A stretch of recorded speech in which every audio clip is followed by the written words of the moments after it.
Hello students, मैं आपका biology teacher Rohit Yadav. आज हम लोग देखेंगे chapter 19 excretory product and there elimination. Animal accumulate ammonia, urea, uric acid, carbon dioxide, water and like sodium, potassium, calcium, phosphate, sulphate etc। जो animal हैं ये इन सारी चीज़ों को urea, uric acid, carbon dioxide और ये कुछ आयंस हैं, इनको अपने बॉडी में एक्यूमुलेट करते हैं either by metabolic activity or by the other means of excess ingestion। या तो ये किसी चीज़ के डाइजेशन में जब मेटाबॉलिक एक्टिविटी होती रहती है तब इनका प्रोडक्शन होता है। इट मीन्स कि जैसे यूरिक एसिड हुआ, यूरिया हुआ, अमोनिया हुआ, इसका प्रोडक्शन होता है, ये प्रोड्यूस होती है जब प्रोटीन का डाइजेशन होता है। प्रोटीन का डाइजेशन होता है तो अमीनो एसिड बनता है, अमीनो एसिड से प्रोटीन बनती हैं।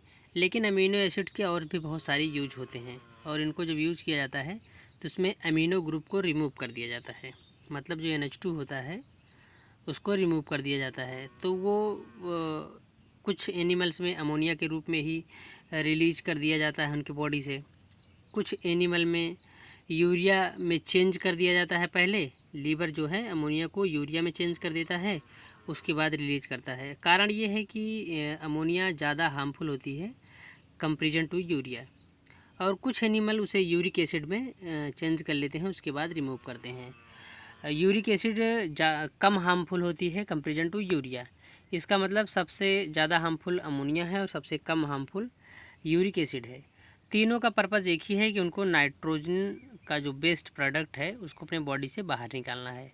कुछ अमोनिया के रूप में निकालते हैं, कुछ यूरिया के रूप में निकालते हैं, कुछ यूरिक एसिड के रूप में निकालते हैं।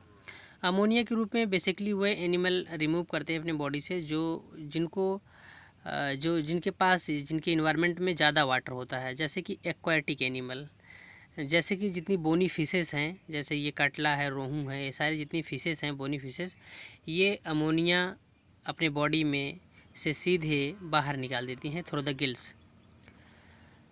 यूरिया बॉडी से बाहर वो निकालते हैं जो टेरेस्ट्रियल एनिमल होते हैं, जैसे कि मैमल्स हो गए, बर्ड्स हो गए, नहीं मैमल्स हो गए, और ऐसे कुछ एनिमल्स हैं जो और कुछ एम्फीबियन भी हैं।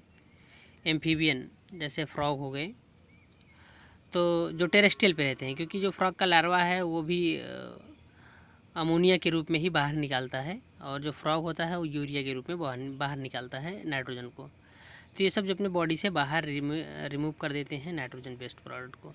यूरिक एसिड बहुत ही कम हार्मफुल होता है comparison to urea and ammonia, और ये यूरिक एसिड प्रोसेस के थ्रू नाइट्रोजन को, यूरिक एसिड प्रोसेस नहीं है, मतलब यूरिक एसिड के फॉर्म में नाइट्रोजन को जो बाहर रिमूव करते हैं ऐसे कुछ एनिमल करते हैं जिनमें इनके पास वाटर बहुत कम अवेलेबल होता है, जैसे कि बर्ड्स, चिड़िया हो गई।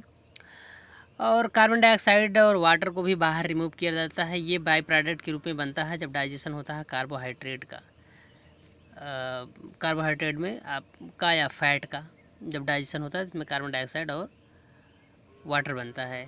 और कुछ आयन है, sodium, potassium, calcium, phosphate, sulphate, ये सब भी बाहर एक्यूमुलेट होते रहते हैं बॉडी में, जिनको बाहर निकालना पड़ता है आइदर बाई मेटाबॉलिक एक्टिविटी और other means like excess ingestion. कह रहा है या तो मेटाबॉलिक एक्टिविटी में ये बन जाता है, और या फिर ज़्यादा हम ले चुके होते हैं अपने बॉडी में जितना कि हमको ज़रूरत है। आगे है these substance have to be remove totally और पार्शली। ऐसे चीज़ों को या तो आंशिक रूप से या तो पूरा टोटली जो है इनको बाहर रिमूव कर दिया जाता है। In this chapter you will learn the mechanism of elimination of these substance with special emphasis on common nitrogen based। इस चैप्टर में हम लोग यही पढ़ेंगे कि इन सब्सटेंस को कैसे बाहर निकाला जाए, special emphasis on common nitrogen based, और इन कॉमन नाइट्रोजन बेस्ड से कैसे कुछ स्पेशल चीज़ें बना के बाहर निकाला जाता है। Ammonia, urea, uric acid are the major form of nitrogenous based excrete by the animals. Ammonia, urea और यूरिक एसिड के रूप में ही मुख्य रूप से नाइट्रोजन को बॉडी से बाहर रिमूव किया जाता है। Ammonia is the most toxic form and require large amount of water for its elimination. Ammonia जो है ये सबसे ज़्यादा हार्मफुल होता है और इसको ज़्यादा से ज़्यादा वाटर चाहिए होता है बॉडी से रिमूव करने के लिए। Whereas uric acid large amount of water elimination, whereas uric acid even the least toxic, और जो यूरिक एसिड है वो सबसे कम जहरीला होता है, सबसे कम नुकसानदायक होता है हमारे बॉडी के लिए। Can be remove with the minimum loss of water, और इसको सबसे कम वाटर की ज़रूरत होती है बॉडी से रिमूव करने के लिए। इसलिए हमने देखा, अभी हमने जब ऊपर बात किया था कि जो फिशेस होती हैं वो अमोनिया के रूप में नाइट्रोजन बेस्ड को अपनी बॉडी से बाहर निकालती हैं, और जो बर्ड्स होती हैं वो यूरिक एसिड के रूप में, जो मैमल्स होते हैं वो यूरिया के रूप में निकालते हैं बाहर। The process of excreting ammonia is ammonotelism. अब ये जो प्रोसेस है जिसमें अमोनिया को बाहर निकाला जाता है, तो अगर अमोनिया को बाहर निकाला जाएगा तो उसको बोलेंगे ammonotelism. Many bony fishes, aquatic amphibians and aquatic insects are ammonotelic. और बहुत सारे ऐसे बोनी फिशेस हैं, जैसे मैंने भी बात किया था, कटला है, रोहू है, ये जो है एक्वाटिक एम्फीबियंस हैं। एक्वाटिक एम्फीबियन मतलब जैसे फ्रॉग है, और फ्रॉग का जो वो स्टेज जब वो वाटर में रहता है, जैसे उसका टाइडपोल लार्वा जो है वाटर में रहता है। एंड एक्वाटिक इंसेक्ट, और कुछ इंसेक्ट होते हैं वो भी वाटर में रहते हैं, तो ये एमिनोटेलिक होते हैं। एमिनोटेलिक नेचर के होते हैं, मतलब अमोनिया के रूप में बाहर निकालते हैं नाइट्रोजन बेस्ड को। Ammonia as it is readily soluble in generally excrete by diffusion. Ammonia जो है ये बहुत ही कम सॉल्वेबल होती है वाटर में, is generally excrete by diffusion, और इसको जो है डिफ्यूज़न प्रोसेस के थ्रू जो है ये बॉडी से बाहर रिमूव किया जाता है। बॉडी सरफेस और थ्रू गिल सरफेस, या तो इसको बॉडी सरफेस से बाहर निकाला जाता है या फिर इसको गिल सरफेस से बाहर निकाला जाता है। ज़्यादातर गिल से बाहर निकाला जाता है फिशेस में।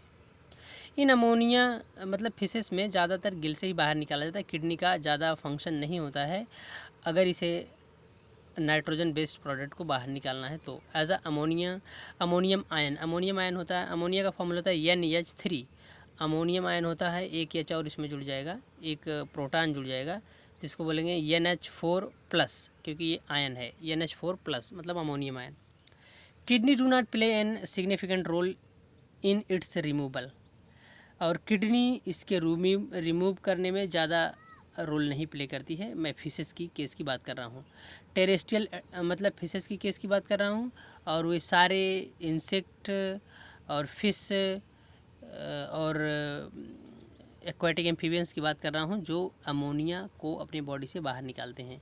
उनमें उनकी बॉडी ज़्यादा उनकी किडनी ज़्यादा सिग्निफिकेंट रोल नहीं प्ले करती है, वो क्योंकि डिफ्यूजन के थ्रू बाहर निकल जाता है।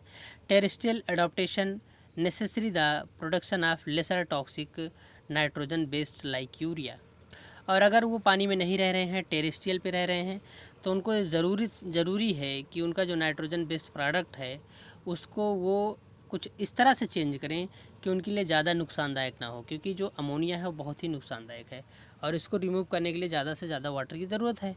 एंड यूरिक एसिड, या तो वो फिर क्या करते हैं, बेस्ट लाइक यूरिया, या तो यूरिया में चेंज कर देते हैं या फिर यूरिक एसिड में चेंज कर देते हैं फॉर कंजर्वेशन ऑफ वाटर, और इस प्रकार से वो जो है वाटर को कंजर्व कर पाते हैं। Mammals many terrestrial amphibians and marine fishes mainly excrete urea and are called ureotelic.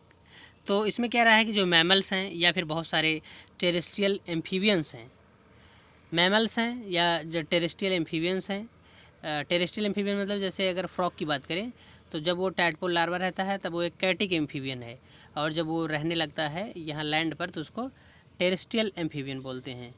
तो इनको जो है यूरियोटेलिक बोलते हैं, यूरियोटेलिक, क्योंकि ये जो है अपने नाइट्रोजन बेस्ड प्रोडक्ट को as in the form of urea बाहर निकालते हैं।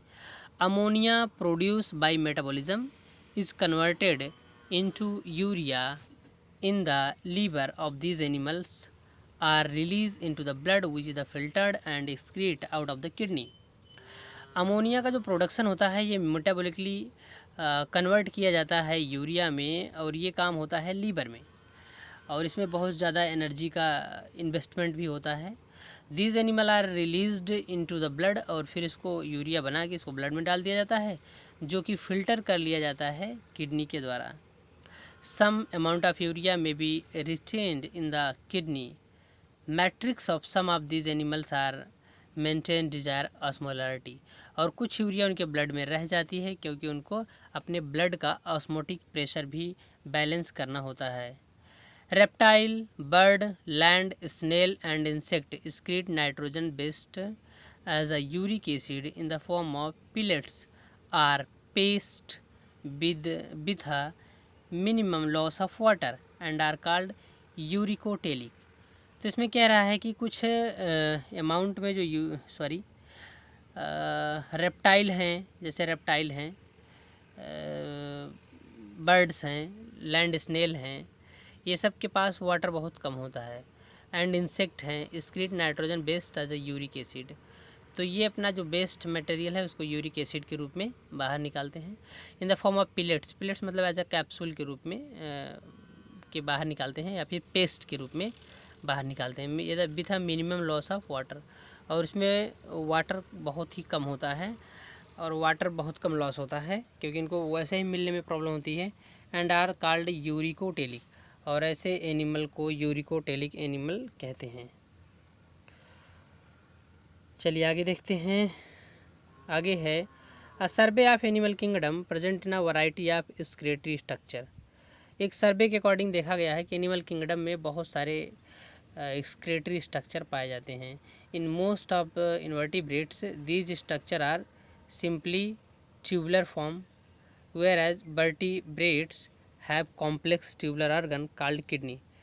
तो कह रहा है इसमें बहुत सारे वर्टिब्रेट्स जो हैं जिनके पास रीढ़ की हड्डी पाई जाती है वर्टिब्रल कॉलम के रूप में, these structure are simple tubular form. तो इनके जो स्ट्रक्चर होते हैं जो एलिमिनेशन का काम करते हैं, ये ट्यूबुलर फॉर्म में एज अ ट्यूब के रूप में पाया जाता है। Whereas vertebrates have the complex, एक मिनट थोड़ा सा यहाँ जो है ध्यान देंगे, ये थोड़ा सा गलत हो गया। इन most of the invertebrates, in most of the invertebrates, invertebrate मतलब जिनके पास रीढ़ की हड्डी नहीं होती है, जैसे पोरीफेरा, सेलेंट्रेटा, एस्केलमेंथिस, प्लेटीहेलमेंथिस और मोलस्का, इकाइनोडर्मेटा, इनके जो एनिमल हैं, जितने भी इंसेक्ट हैं जिनके पास रीढ़ की हड्डी नहीं होती है, उनके पास जो नाइट्रोजन बेस्ड प्रोडक्ट को रिमूव करने का है, ये जो है ट्यूबुलर ऑर्गन पाया जाता है, एज अ ट्यूब के रूप में ऑर्गन पाया जाता है। वेराज तो इनके पास जो है सिंपल ट्यूबुलर फॉर्म में ऑर्गन पाए जाते हैं, जबकि जो वर्टिब्रेट्स हैं इनके पास ट्यूबुलर ही होता है, लेकिन वो थोड़ा सा कॉम्प्लेक्स होता है, कॉम्प्लेक्स ऑर्गन होता है जिसको हम किडनी बोलते हैं। Some of these structure are mention here, कुछ स्ट्रक्चर यहाँ जो है नीचे मेंशन किए गए हैं, जैसे protonephridia or flame cell are in the excretory structure in the platyhelminthes flatworm. तो आप इसको डाल दीजिएगा कि excretory structure in the flatworm and planaria, आप गूगल करके देख लीजिएगा। तो उसमें आपको कुछ ऐसे स्ट्रक्चर मिलेंगे जो उनके बॉडी में लॉन्गिट्यूडनली और पैरेलली रन करते हैं, और वो जो है एक एक सेगमेंट से एक एक जो उनका सेगमेंट है उसमें से नाइट्रोजन बेस्ड को रिमूव करते हैं और उसको बाहर निकालते रहते हैं, तो उसको फ्लैम सेल बोलते हैं। और आगे है rotifers, some annelids and cephalochordates.